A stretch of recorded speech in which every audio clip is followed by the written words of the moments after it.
teman-temannya tuh mereka seneng banget gitu kan. Karena kan mempunyai lingkungan yang mendukung sama mereka gitu loh. Itu yang buat saya tuh kayak lama-lama kok nyaman ya dengan mereka. Kok lama-lama kok seneng banget deh berkumpul dengan mereka. Karena mempunyai apa ya, ekosistem yang hangat, yang kekeluargaan. Mereka butuh itu ternyata. Penyiapan tenaga kerja itu teman kata mereka sudah berhasil mengirimkan berapa, Mbak? Kalau tahun kemarin kalau 100 tahun kemarin. 2025 itu 100. Iya, di berbagai lini ya. Sektor industri ya. Iya. Membagi ilmu yang dimiliki Mas Akbar. Padahal Mas Akbar sendiri sebetulnya memiliki kekurangan. Apa yang dicari apa oleh Mas Akbar? Akbar ini sendiri ya. Jadi mungkin saya rasa dunia itu tidak adil ya. Karena apa yang kita inginkan, apa yang seseorang kita sayangi kadang bisa meninggalkan kita gitu. Ya. Teman kata mereka, kita berjumpa lagi dalam podcast kata mereka. Nah, di edisi kali ini menarik nih. Kita akan membahas clue-nya adalah begini. Clue-nya inklusi. Kalau sudah kita ada clue inklusi, pasti yang ada di pikiran kita adalah saudara-saudara kita, anak-anak kita, teman-teman kita yang memiliki keistimewaan. Mereka butuh sesuatu yang dikhususkan, karena memang itu bukan pilihan mereka dilahirkan di dunia menjadi seperti itu. Tapi di sisi lain, the bright side-nya adalah bahwa ternyata ada kemampuan-kemampuan lain yang membuat teman-teman inklusi, saudara-saudara kita yang berkebutuhan khusus ini memiliki sesuatu yang spesial, sebuah keistimewaan yang sebetulnya itu bisa menjadi daya saing mereka jika memang mereka ingin terjun dalam the real life. Apa sih the real life itu? Ya kerja, kemudian berumah tangga, kemudian bersosialisasi dengan masyarakat. Selayaknya kita yang dilahirkan dalam kondisi normal begitu. Tapi apakah mereka bisa disebut tidak normal? Tidak juga, karena ternyata mereka juga mau dan ingin dan ternyata bisa untuk bisa bersaing dan setara dengan kita semua. Dan bersama saya kali ini ada dua orang yang luar biasa yang akan menceritakan kepada kita. Ada self experience-nya, kemudian ada cerita-cerita nanti bagaimana perjalanan-perjalanan mendampingi teman-teman inklusi yang memiliki kebutuhan khusus, dan juga ada salah satu saudara kita yang luar biasa yang juga sudah hadir di studio kata mereka. Apa kabar? Ada Mbak Anissa, ada Mas Akbar. Betul ya? Betul. Apa kabar Mbak Anissa, sehat? Alhamdulillah sehat. Mas Akbar sehat? Sehat ya? Top. Jadi Mas Akbar ini tunarungu. Betul ya? Tuli ya. Tunarungu, tuli ya. Nah, jadi Mas Akbar ini dia menggunakan ponsel yang ada di tangannya ini untuk membantu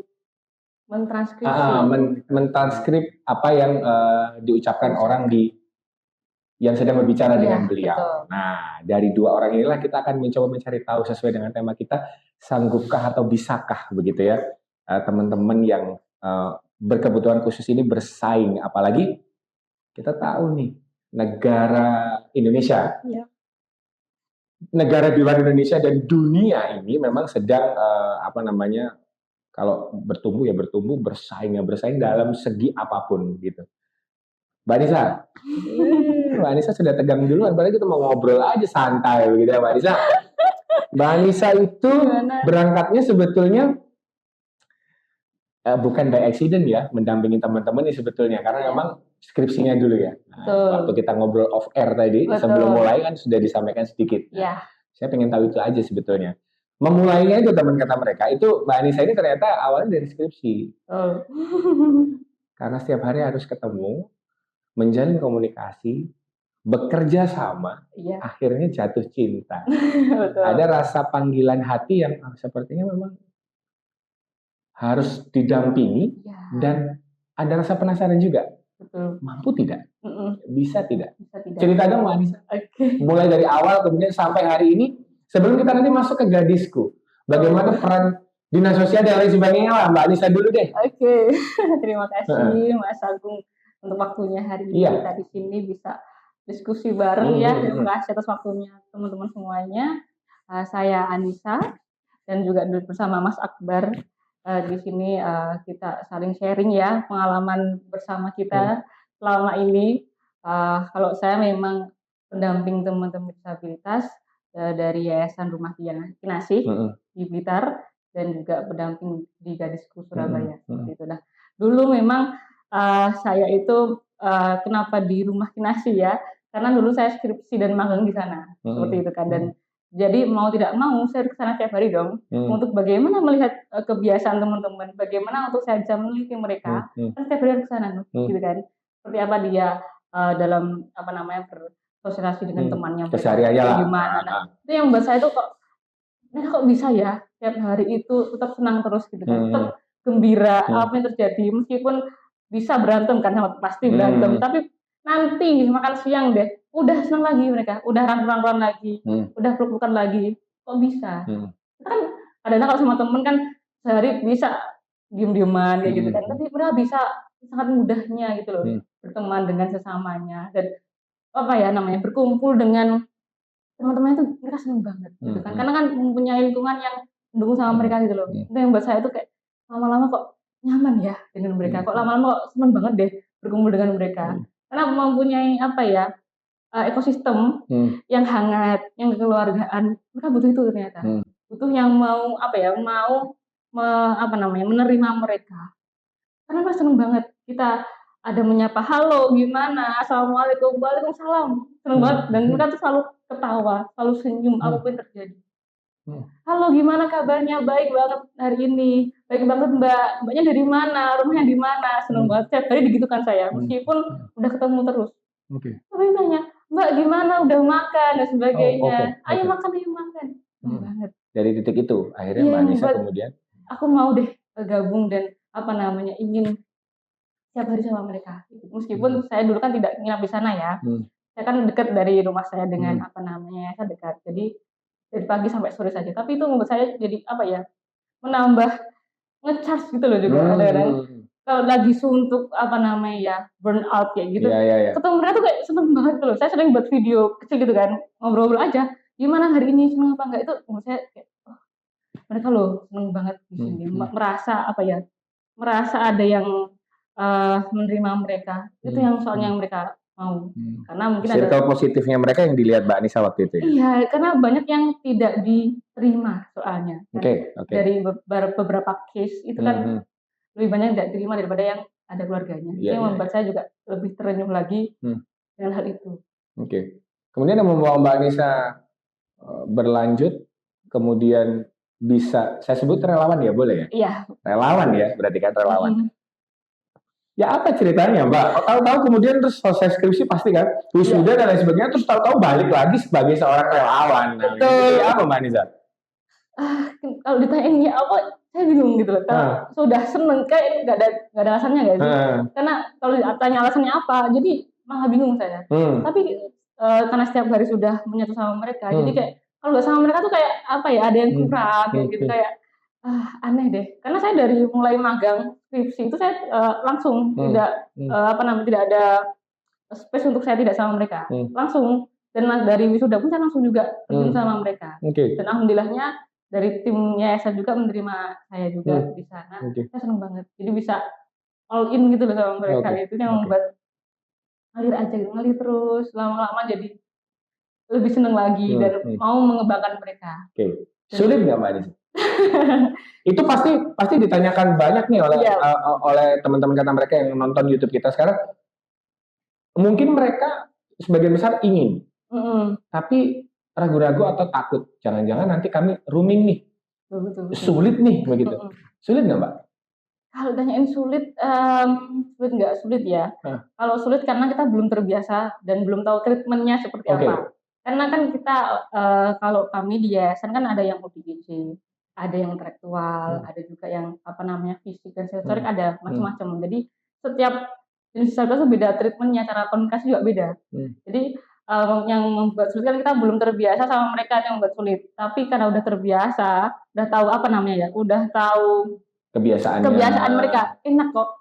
Pun kan masih takut tuh ODGJ ini takutnya dia gigit, takutnya nanti dia tiba-tiba nonjok aku dan sebagainya. Memang itu terjadi kalau mereka ke-trigger, mereka terancam. Itu yang manusiawi mereka yang terjadikan seperti itu. Karena macam-macam.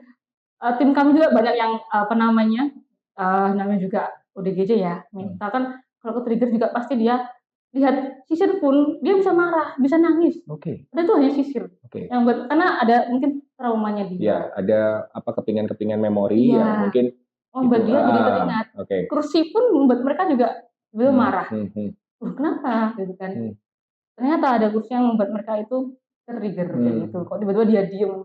Biasanya kita juga bisa jadi ingat kalau kenapa dia malam nggak tidur dan sebagainya. Kok pagi-pagi kok dia jadi ngantuk dan sebagainya. Pasti dia memikirkan sesuatu di malamnya itu yang buat dia ke-trigger. Jadi bisa kelihatan kalau dia itu waktunya kayaknya dia keinget deh dengan trauma dia. Kita tahu karena kebiasaan sama mereka dia tahu kok dia kalau nggak semangat ya, kok dia kok hari ini nggak mau ngapa-ngapain, nggak mau ngobrol sama temennya, ada apa nih? Misalnya kayak gitu. Jadi memang ada pola-pola keseharian. Ada pola-polanya. Yang bagi teman-teman pendamping itu bisa menjadi poin-poin bahwa tanda-tanda bahwa misalnya wah ada apa nih gitu ya. Lagi habis kenapa nih? Apa yang dipikirin nih gitu ya. Jadi sudah tahu treatmentnya kayak apa gitu ya. Ada juga yang pernah bisa bilang karena kita ada treatment bahwasanya kalau misal ada waktu kita bilang. Ada yang sudah stabil ya, dia pasti bilang, Bu, Kak gitu kan. Saya kok agak ada halusinasi ya. Kok saya hari ini berasa saya pusing ya, gitu. Pasti dia akan bilang juga. Jadi karena sudah terbiasa untuk apa yang dirasakan itu ngomong sama pendamping. Jadi lebih ke anggapnya keluarga. Apapun yang terjadi kita bilang ya, ngobrol gitu. Itu Mbak Anissa yang cerita. Jadi kayaknya gampang. Tapi prosesnya itu butuh waktu cukup lumayan lama. Nah kalau kita korelasikan dengan tema kita nih, gitu kan, siap atau tidaknya dalam persaingan di kerasnya dunia luar begitu ya, dunia luar baik dunia luarnya kita as a normal person ataupun mereka yang memang butuh pendampingan, mampukah mereka mandiri di luar nanti lain sebagainya? Salah satunya itu ada Gadisku ini loh, teman-teman mereka ya. Gadisku ini menjadi salah satu dari sekian banyak sebetulnya ya yang di Indonesia yang memiliki konsep yang sama, mendampingi saudara-saudara kita yang inklusi, memiliki kebutuhan khusus atau mungkin ODGJ dan lain sebagainya. Salah satunya yang menaungi teman-teman ini Gadisku ini juga punya story yang luar biasa karena ada kaitannya dengan Dinas Sosial Provinsi Jawa Timur. Cerita dong Mbak Anissa, Gadisku ini kayak apa sih ceritanya? Kemudian dibentuk sudah berapa lama dan kayak apa sampai hari ini?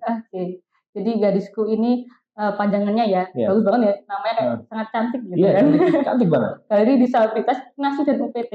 Galeri Disabilitas Kinasih dan UPT. Betul. Jadi Gadisku ini kita program bersama kami, bersama Provinsi Jawa Timur khususnya, dan kita bersama dengan bermitra Dinas Sosial Jawa Timur untuk membuat program bersama pemberdayaan teman-teman disabilitas. Pemberdayaan ya. Pemberdayaan yang setelah direhab, yang setelah kita berikan keterampilan mau kemana arahnya. Nah kita punya dua program juga. Yang pertama untuk kewirausahaan inklusi dan juga penyiapan tenaga kerja. Jadi kita dua program ini khusus untuk teman-teman disabilitas nih. Yang pertama kewirausahaannya itu untuk menyiapkan teman-teman untuk bisa berwirausaha. Kita ada yang contohnya nih, ada angkringan jiwa. Yang di dalamnya ada teman-teman yang ODGJ mental itu menjadi waitersnya. Di angkringannya itu.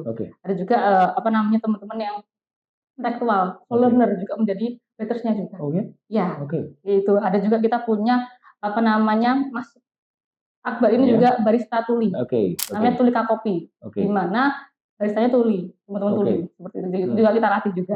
Kita juga punya galeri. Dan di mana di dalamnya itu display teman-teman disabilitas itu produknya di sana ada. Jadi mulai berbagai macam, ada baju, tas, batik, ada juga lilin aromaterapi, garam dan sebagainya itu di sana kita display. Itu hasil pelatihan teman-teman semua. Iya, galerinya di sana. Produk-produknya di situ semua. Betul banget. Terus ada juga terakhir ada punya terapis tunanetra yang sudah bersertifikat pelatihan juga selama 3 tahun untuk menonton tubuh seperti apa, ras-ras gimana. Itu kita punya namanya Gadisku itu. Punya galeri showroom teman-teman untuk bisa mengeluarkan keterampilan mereka selama ini yang sudah direhabilitasi nih di UPT Dinas Sosial. Karena kan di UPT itu kita punya 7 klaster disabilitas Iya, tuh, iya. dan memiliki masing-masing jenis disabilitasnya. 7 klaster. Iya. Apa aja tuh Mbak? 7 Ada klaster itu. Hafal ada nggak yang kira-kira nih? oke, kita coba ya. Nanti kalau salah. Loh, 7 banyak. 3 Iya, aja kita banyak. masih bingung. 7. Betul.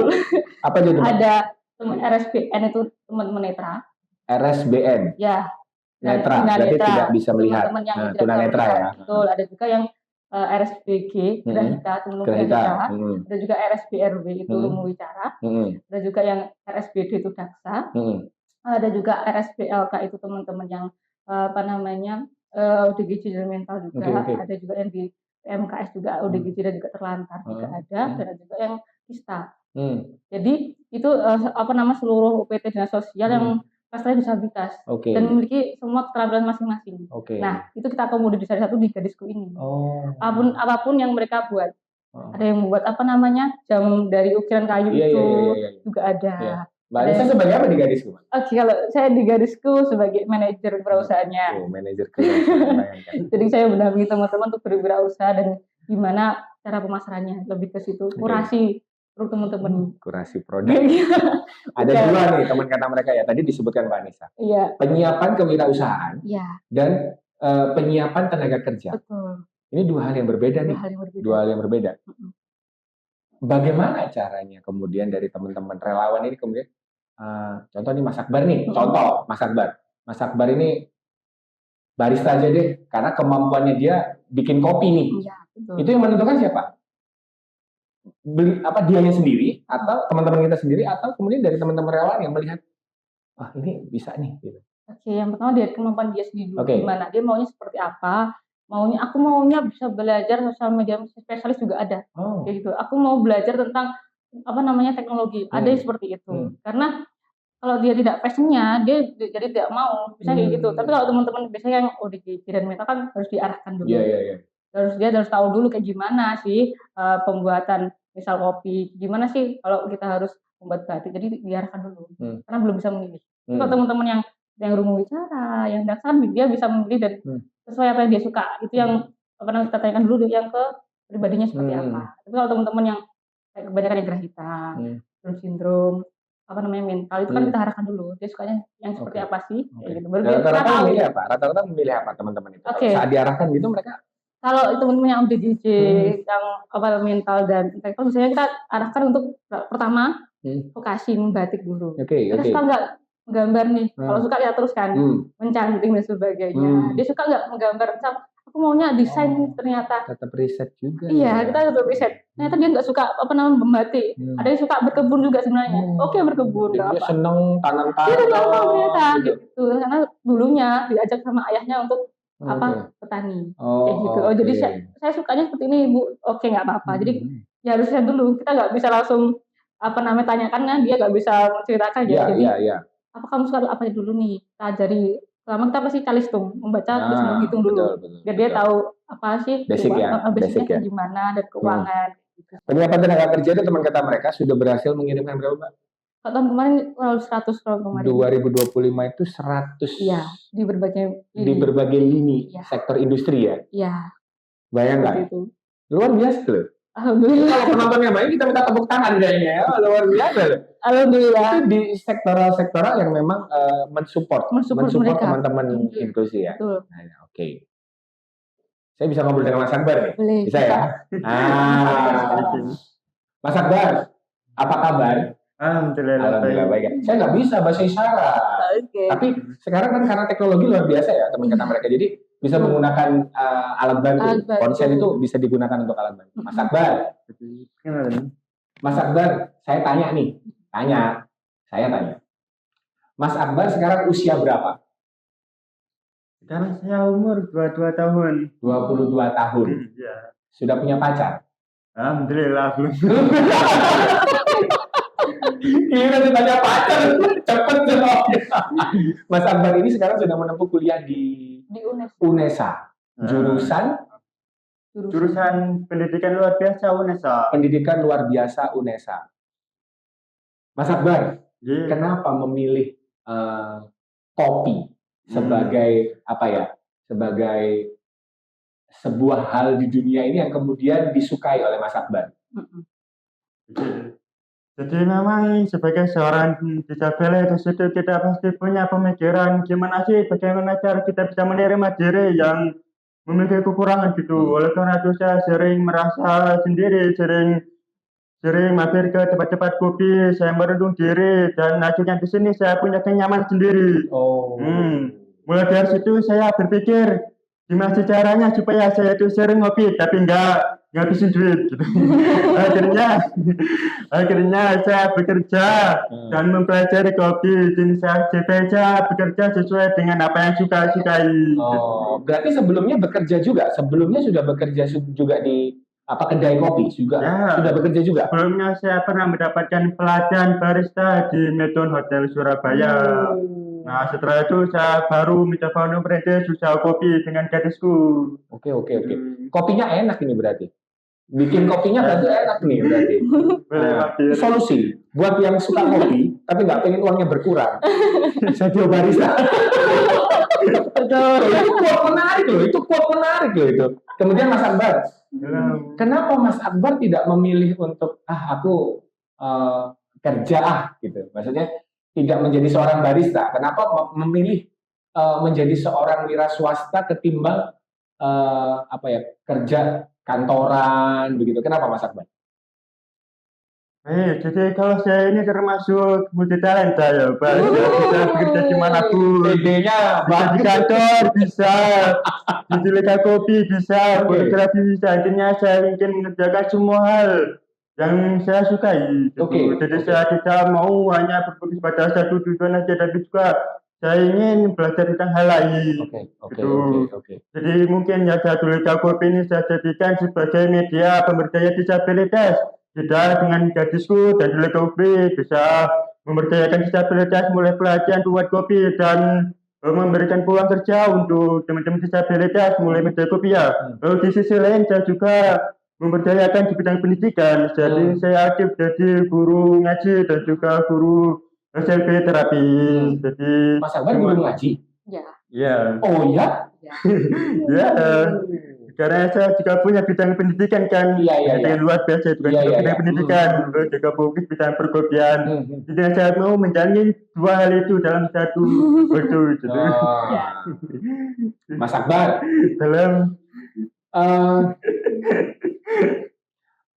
Mas Akbar nyaman dan bahagia nggak bersama dengan teman-teman yang lain di Gadisku? Bahagia dong. Teman-teman gadis gitu ramah banget ya, bisa menerima orang baru seperti saya. Jadi makanya dulu tuh saya datang bukan untuk mencari kerja, jadi saya datang untuk memberikan pekerjaan. Itulah seharusnya teman-teman disabilitas itu seperti itu. Membagi ilmunya berarti Mas Akbar datang lebih memilih untuk membagi ilmu yang dia punya kepada teman-teman yang lain. Bagus banget. Saya tidak bisa berkata-kata ini. Datangnya tidak bisa berkata-kata. Dan teman-teman mereka, figur Mas Akbar jelas loh. Ini memberikan apa ya? Kalau ada yang merasa ini mungkin teman-teman inklusi yang dibantu orang tuanya mungkin sekarang nonton minder, ya, merasa saya kurang. Harusnya mencontoh Mas Akbar nih. Bayangkan betapa percaya dirinya Mas Akbar dengan kekurangannya dia bahwa dia mampu sebetulnya setara juga dengan semua yang lain yang normal. Mas Akbar,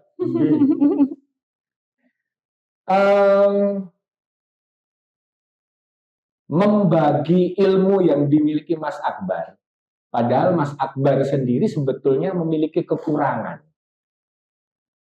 Apa yang dicari oleh Mas Akbar? Dan ini sendiri ya. Jadi mungkin saya rasa dunia itu tidak adil ya. Karena apa yang kita inginkan, apa yang seseorang kita sayangi kadang bisa meninggalkan kita gitu. Jadi bahkan pendengaran sekalipun, bahkan orang yang kita sayangi sekalipun, semuanya akan ada waktunya meninggalkan kita. Tapi ada satu orang yang tidak bisa meninggalkan kita, yaitu diri saya sendiri. Jadi mungkin kalau kita terlalu fokus apa yang hilang sama diri kita, mungkin kita akan habisnya untuk memikir hal yang berlebihan. Tapi kita itu harus bisa berpikir kalau kita itu tetap di sini, saya sendiri tetap di sini. Jadi saya menerima takdir. Kalau misalnya jenis saya nggak bisa menerima diri saya sendiri dan saya mencintai diri saya sendiri, maka saya akan terbang ambing dengan dunia. Oleh karena itu, sekarang siapapun, apapun, sesuai apapun hidup kamu, selama kamu masih mencintai dirimu sendiri, kamu masih tetap bisa berdiri. Oke. Jadi kamu nggak boleh menyalahkan apapun. diri. Tuh, Mas Akbar aja punya quote kayak begitu. Sesulit apapun, selama kamu masih mencintai dirimu sendiri, Ya. pasti kamu bisa. Terbaik, Mas Akbar terbaik. Keren banget. Keren banget nih, Mas Akbar. Ini sebetulnya kayak bisa menjadi sindiran juga, bisa menjadi ada yang apa? Mas Akbar aja merasa dunia tidak adil, tapi kalau terus meratapi ya tidak bisa berkembang. Terus apa yang akan ditinggalkan di dunia ini saat nanti kita sudah waktunya untuk pergi begitu. Tidak ada yang bisa ditinggalkan selain ilmu. Yang tidak memiliki kekurangannya masih malas ngapa-ngapain gitu. Nonton di YouTube kita di sambil tempat begitu kerja. Mbak Anissa, kalau Mas Akbar ini kan termasuk yang memiliki tingkat intelektual yang mumpuni. Nah, bagaimana dengan yang lebih sulit lagi? Ini tingkat pendampingannya sampai seberapa panjang sampai kemudian oke, kamu bisa nih waktunya untuk mandiri gitu. Baik. Kayak apa begitu tuh Mbak Anissa?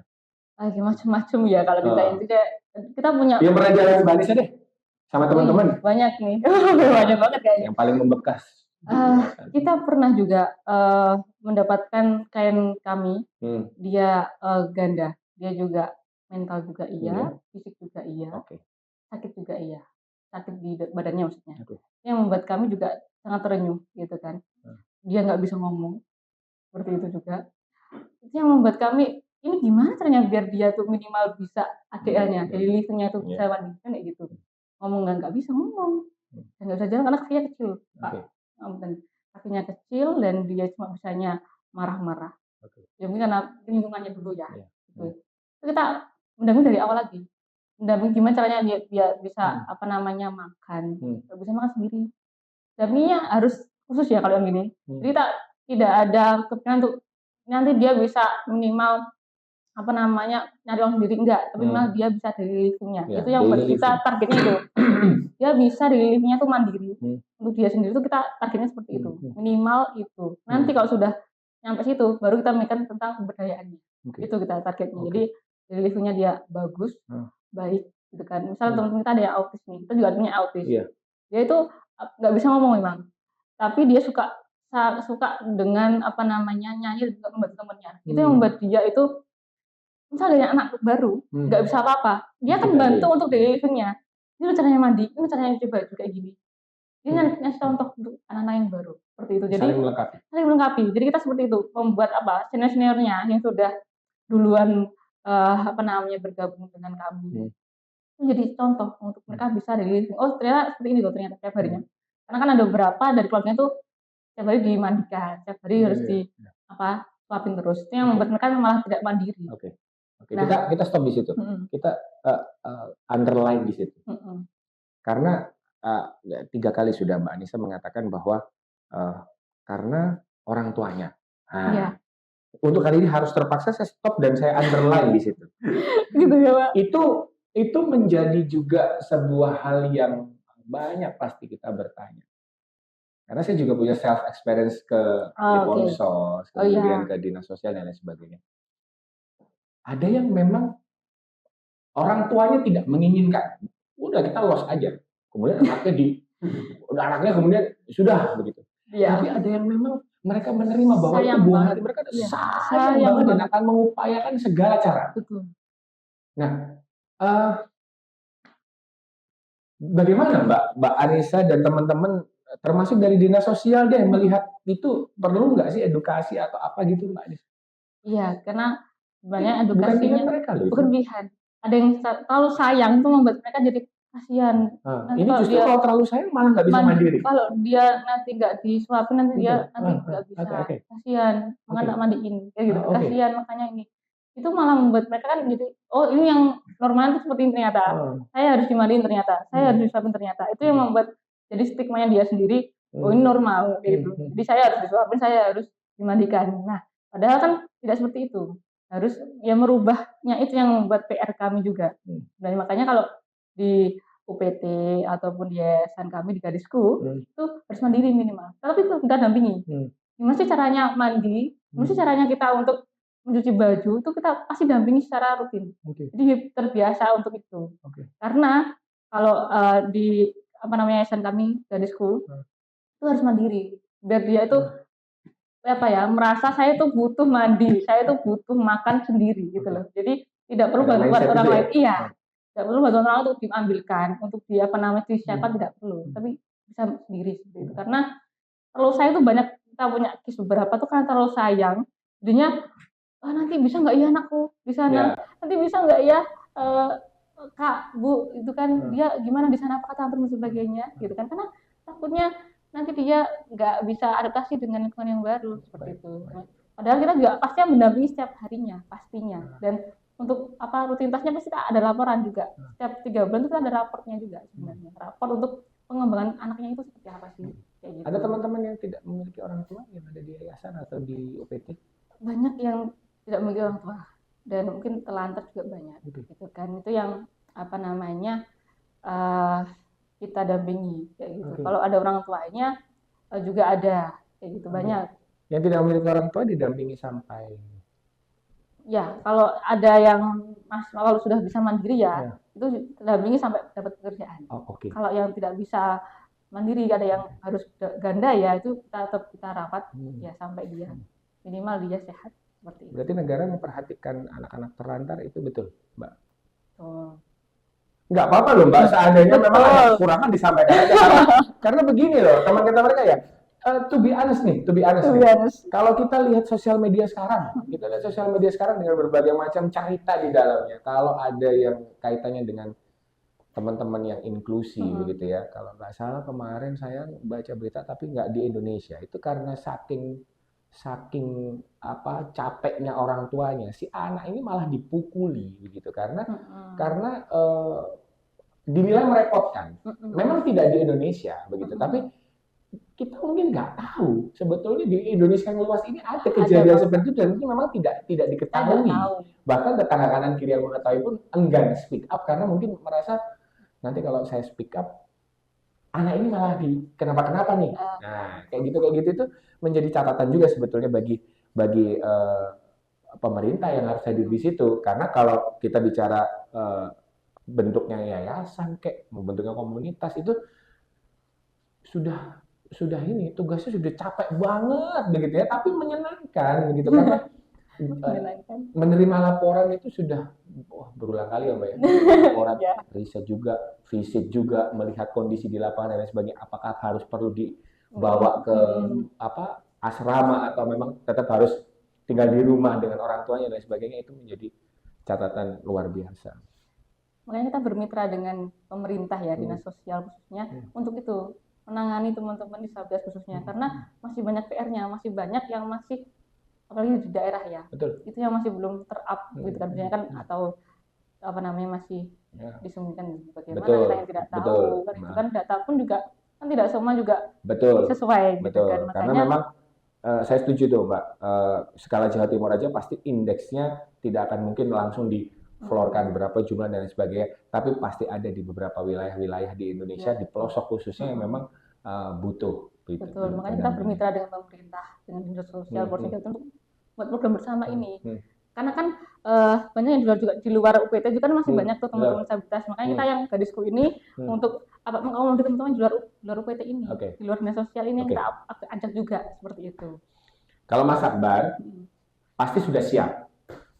Ya, mau dia nanti ada pemodal bikin kafe kopi yang dikelola dirinya dia sendiri dengan mungkin ngajak teman, dia pasti siap. Atau misalnya Mas Akbar diajakin untuk gabung ke sebuah perusahaan begitu, pasti Mas Akbar siap karena dianya sendiri mengatakan Saya siap dengan multi talenta saya. Betul. Kalau dari Mbak Anissa sebetulnya siap nggak? Khususnya yang berangkat dari Jawa Timur nih. Iya. Kalau 2025 tadi sudah berapa, Mbak? 100. 100-an ya, kurang lebih 100-an 100. di industri berbagai macam sektoral begitu ya. Siap atau tidak? Bersaing mungkin tidak dalam level tertingginya ya. Karena kalau lomba lari tetap tadi sempat saya caption, kalau lomba lari ya pasti akan tertinggal. Tapi siap atau tidak, Mbak Anissa? Kalau saya bilang siap nggak siap, kalau dari tahun kemarin jadi 100 apalagi tahun ini harusnya bisa dong kayak gitu. Karena insya Allah siap. Karena apa, teman-teman tuh sekarang tuh SDM-nya sudah mau untuk berjuang, mau untuk upgrade diri. Banyak teman-teman disabilitas yang juga sudah mau minimal S1 tuh banyak banget di Jawa Timur. Mau S2 juga banyak banget. Teman-teman kita punya tim, beliau manajer penyiapan tenaga kerja. Dia tunanetra juga. Mas Majid, beliau tuh juga sudah S2 di Unair juga. Jadi itu salah satu juga motivasi buat teman-teman, bisa kok ternyata kita itu sampai S2, sampai ke luar negeri juga beasiswa seperti itu. Jadi untuk saya bilang siap, pasti siap, tapi harus ada tahapannya nih, step by step. Penyiapannya nih kayak gitu yang matang. Betul, yang jelas siap ya, Mbak Anissa ya. Siap itu dalam artian banyak hal. Ya. Siap itu dalam artian banyak hal. Ada yang siap memang sudah langsung diterjunkan, ada yang siap memang harus step by step. Mungkin dicoba dulu, gitu ya. 1 tahap, 2 tahap, memang mumpuni gas. Gitu. Kalau misalnya masih butuh pendampingan atau ada kekurangan, ditarik dulu, kita evaluasi, dipoles lagi. Betul banget. Kita jangan selama ini juga diskusi seperti itu. Yang gini-gini nih, yang bikin kemudian memunculkan sisi emosional. Kalau yang mengikuti dari awal bahwa sebetulnya karena banyak teman kita sedang tidak baik-baik saja. Apa kabar teman-teman inklusi? Dari kecil mereka yang tidak menginginkan dilahirkan dengan kekurangan, apakah mereka tidak baik-baik saja? Ternyata baik-baik saja diwakili oleh Mas Akbar. Betul. Luar biasa. Betul banget. Kalau mau mampir ke tempatnya Mas Akbar, bisa di mana, Mbak? Di Gadisku. Gadisku di Jemur Andayani. Jemur Andayani. Ya, betul. Apa kalau di Google Map apa tuh? Galeri Disabilitas Knasi dan OPT di Google Map. Panjangnya apa? Galeri Disabilitas Knasi dan OPT. Jemur Andayani. Jemur Andayani. Bisa di Google Map, mampir nanti ketemu Mas Akbar. Barangkali mau ngobrol-ngobrol nih. Pasti banyak banget teman-teman di sana. Betul. Terus juga buat parents yang sekarang sedang nonton kita, mungkin putra-putrinya, mohon maaf ada yang inklusi atau ada kekurangan, bingung nih. Konsultasi. Iya, konsultasi atau partnernya kita siapa sih untuk bantu begitu. Bisa mampir. Nanti ketemu Mbak Anissa juga. Mbak Anissa ini ready 24 jam. Salah. 48 jam. Terbukti saya jam berapa aja dibalas gak? Selama nggak tidur. Betul. Selama nggak tidur saya bisa balas. Luar biasa. Mbak Anissa waktunya kurang sebetulnya. Karena banyak kita. Tapi pasti kita akan ketemu lagi. Semoga terus dong, harus kita mungkin nanti suatu saat saya, Mas Aji, Mas Takin di belakang kamera ini mampir ke sana. Boleh main ke sana. Syuting lagi di sana. Boleh banget. Jadi langsung ke tempatnya aja. Gimana sih ekosistemnya seperti apa gitu. Langsung ketemu. Mbak Anissa terima kasih banyak ya. Sudah mampir ke kantor-kantor mereka, berbagi story, berbagi kisah yang luar biasa. Mas Akbar, terima kasih banyak. Sama-sama. Terima kasih banyak. Terima kasih banyak. Sama-sama. Sama-sama. Saya itu sudah belajar sebetulnya, tapi saya sulit sekali menguasai itu untuk beberapa kata itu aja ya. Sukses terus Mas Akbar, sukses terus. Semoga menjadi impiannya yang diinginkan Mas Akbar didapatkan. Top 22 tahun nih, masih 22 tahun. Masih panjang sekali. Baik, teman-teman mereka, kita sudahi podcast edisi kali ini. Sebuah cerita yang memotivasi kita semua, sebuah hal yang bisa membuat kita sadar bahwa sebetulnya tidak ada yang kurang di dunia ini. Mindset kita aja yang membuatnya sepertinya kurang hidup saya, padahal tidak. Saya Gunawan Sono mewakili seluruh yang bertugas pada podcast edisi kali ini. Pamit undur diri, sampai jumpa. Bye-bye.